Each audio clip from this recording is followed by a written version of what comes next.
नमस्कार।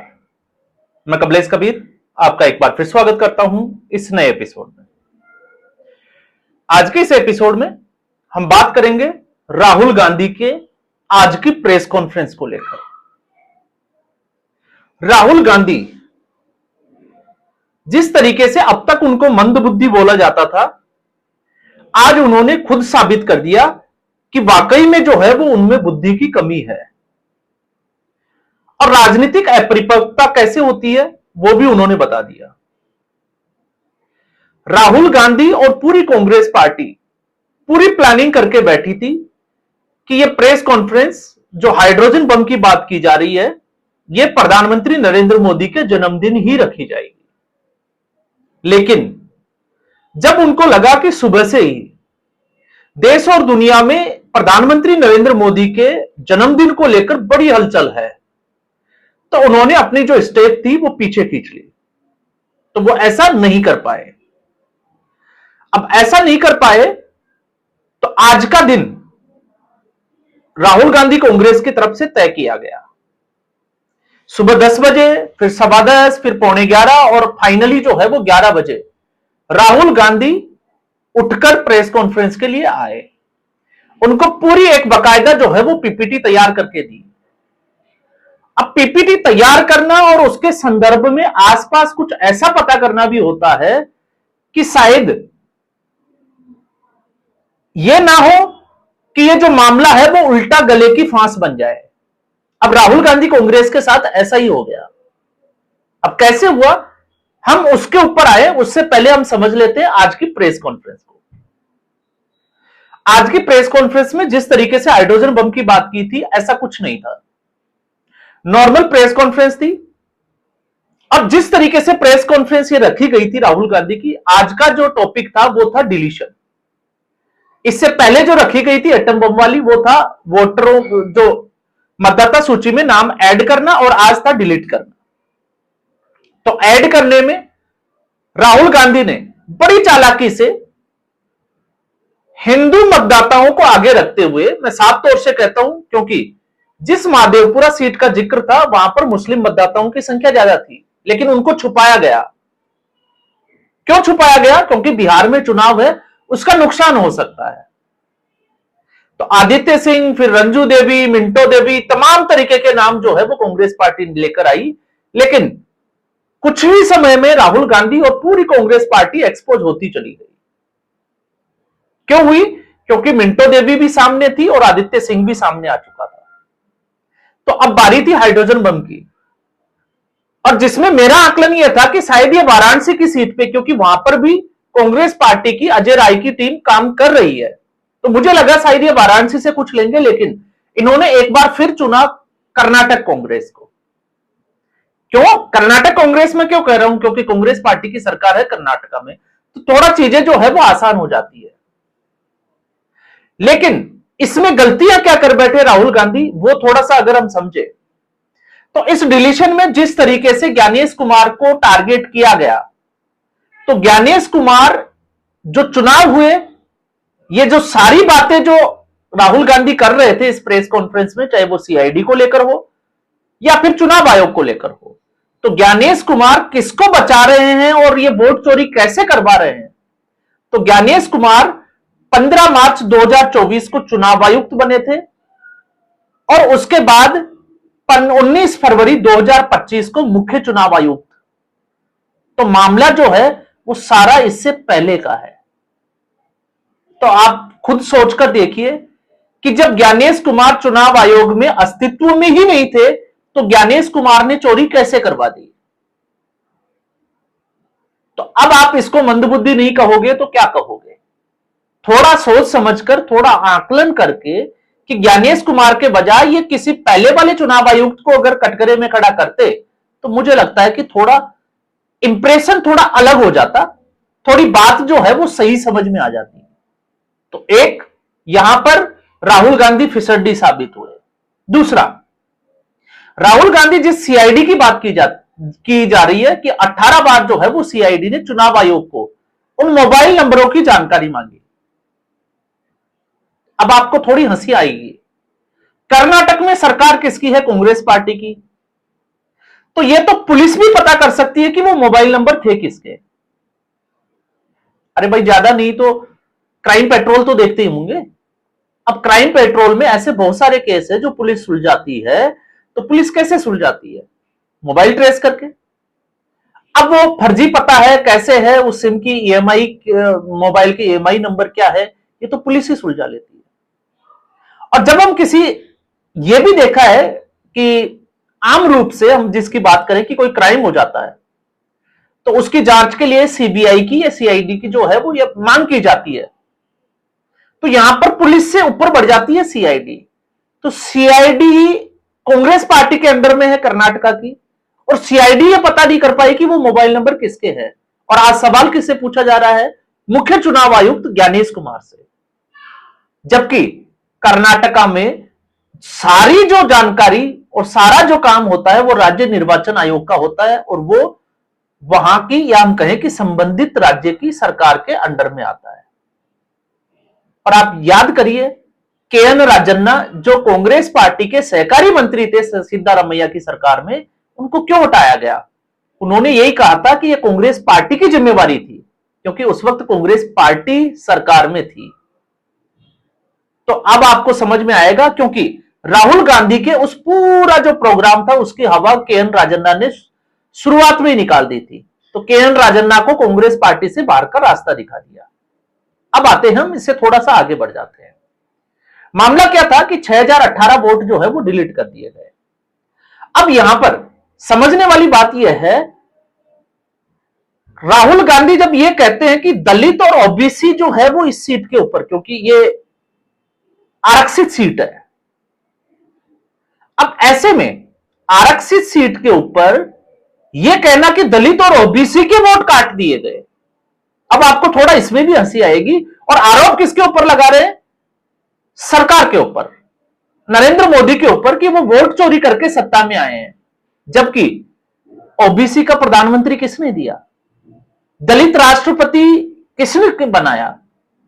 आदिवासी समुदाय से राष्ट्रपति किसने बनाया? तो यहां पर राहुल गांधी के दावे जो है वो खोखले नजर आते हैं। ये एक सिर्फ और सिर्फ पॉलिटिकल जो है वो स्टंट खेला जा रहा है इस बहाने से।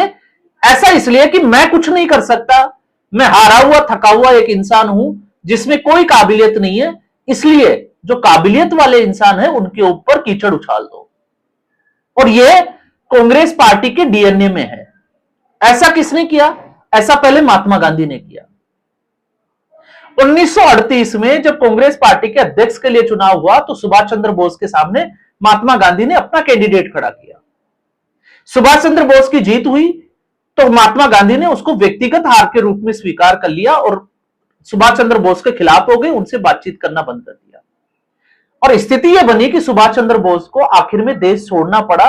और आजाद हिंद फौज की स्थापना कैसे हुई वो आपको सबको पता है।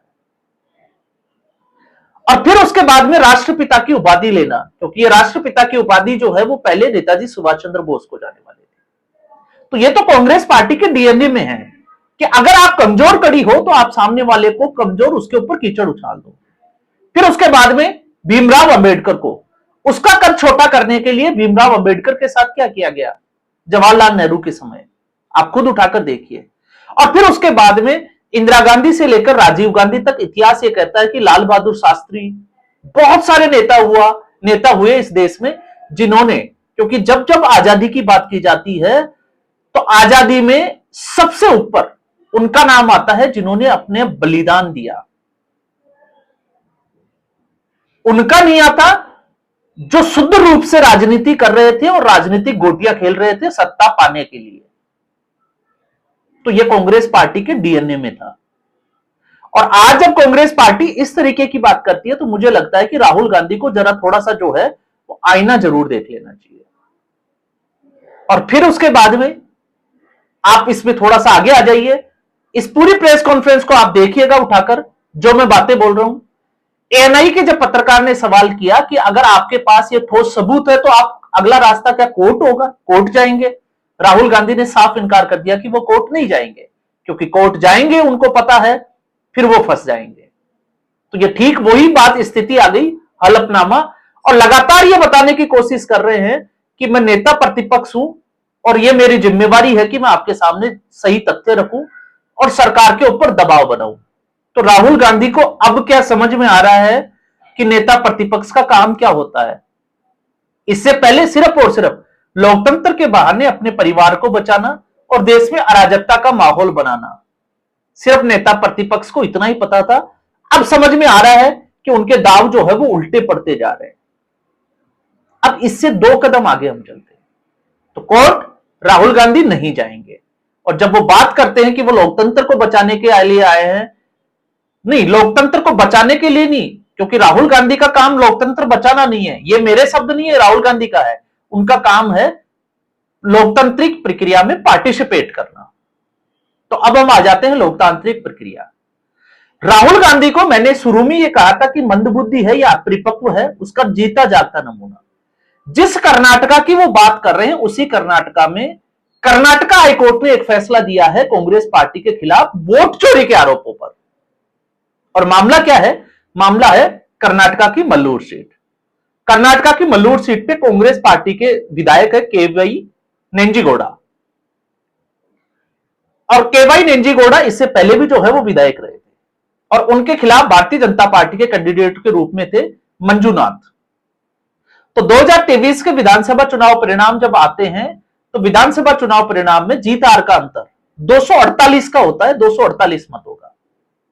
और यह कर्नाटका की चौथी सीट होती है जो बड़ी क्लोज फाइटिंग से जो है वो भारतीय जनता पार्टी के मंजूनाथ हार जाते हैं। मंजूनाथ आरोप लगाते हैं कि उनके पास जीत के लिए कॉल आया, लेकिन उसके बाद में उनकी हार डिक्लेयर कर दी गई। इसको लेकर, या हम कहें कि पुनर्मतगणना को लेकर मंजूनाथ जो घोड़ा है वो जाते हैं हाईकोर्ट का रुख करते हैं।